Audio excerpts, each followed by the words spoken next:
आज हम आए हैं कलेक्टर महोदय के इधर। हमारी अनेक प्रकार की समस्या लेकर गाय के हर एक दिन 2, 4, 5 दिन या 12 बजे 1 बजे जब भी एक्सीडेंट होता है तब हमारी टीम पूरी काम कर रही है। विश्व हिंदू परिषद खंड कोलार से हैं हम पूरे बजरंग दल। हम रात को 1 भी बजता है तो भी गौ माता को बचाने के लिए पहुंचते हैं, जबकि हम फ़ोन लगाते हैं तो अधिकारी कोई नहीं सुनता हमारी। गौ माताएँ तड़पती रह जाती हैं। उसके उपरांत भी हमारी आवाज़ को उन अधिकारी द्वारा दबाए दिया जाता है कि ये लोग बेचारे पूरे निस्वार्थ हैं, सेवा कर रहे हैं, सेवादार हैं। गौ माता की हत्याएं हो रही है, हम उस पर भी रोक लगाने गए। गौ माता की जो गौशालाएँ जी हत्याएं कहाँ हो रही है? एक्सीडेंट द्वारा कर दी जाती है, उनकी तड़पती रहती हैं। हम उनको उठाने बचाने के लिए जाते हैं, सेवा के लिए फ़ोन लगाते हैं नगर निगम द्वारा, वो भी सुनवाई नहीं होती हमारी।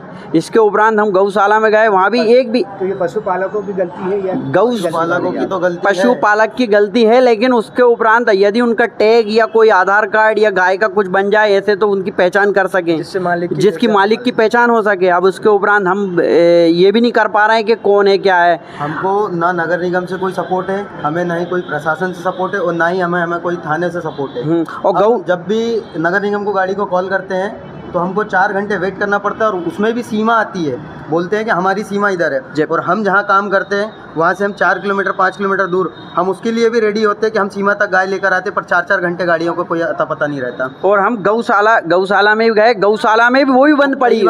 कई बार तो गाड़ी चालक मोबाइल बंद कर लेते हैं बात करने के बाद। जी, साक्षी ढाबे के पास भी उठा। अरे गौशालाएं बनी हुई है, लेकिन वहाँ पे गौशाला हमारी गाय लेने के लिए तैयार नहीं है।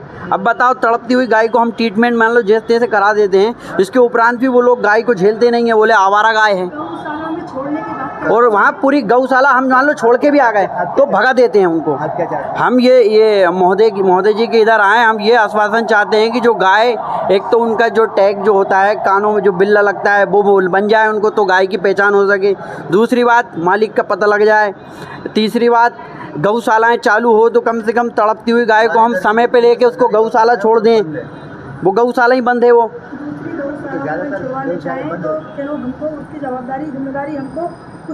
शासन प्रशासन से भी हम उम्मीद ये करते हैं कि गौशालाएं जो बंद पड़ी हुई हैं उनको चालू करवाई जाए, और जो एक्सीडेंट होते हैं अनुदान दे रही है चालू रखने के लिए। बंद पड़ी हुई है, कागजों में चालू है, मौके पे बंद है, कागजों में चालू है, पर फंड सब खा जाते हैं। कोई नहीं कर रहा है, सब फॉर्मेलिटी फंड खा रहे हैं सर, टोटल फॉर्मेलिटी। हमसे पूछो 10 बार कॉल करना पड़ता है तब जान के गौशाला के वहाँ से गाड़ी आती है, गाड़ी के लिए बुलाते हैं तो लोग बोलते हैं हमको परमिशन नहीं है। तो गौ माता सबकी रक्षक है ना, उसके लिए तो सबको आना पड़ता है कि नहीं आना पड़ता है उसके लिए।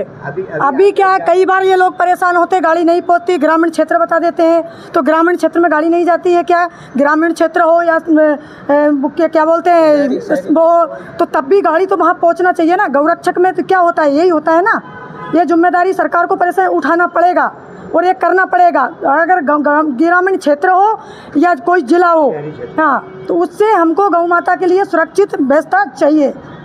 तो गौशाला में भी गाय मारी जाती है, उसका क्या कहना है आपका? गौशाला के अंदर गाय ही नहीं है। नहीं, गाय रहती है लेकिन मर जाती हैं। वो देखो, इसकी टिप्पणी तो हम नहीं, इसकी टिप्पणी तो हम नहीं करेंगे, क्योंकि हमने गाय वहाँ मौके पे देखी नहीं है। एक भी गाय हमको वहाँ पे मौके पे नहीं मिली गई। और जितनी हम छोड़ के आए थे 3 वहाँ खाली हमें 2, 4, 10 गौ माताएं छोड़ के आए थे, उसके उपरांत भी वो पूरी गायब है। उनके कोई पता नहीं है, ना खाने की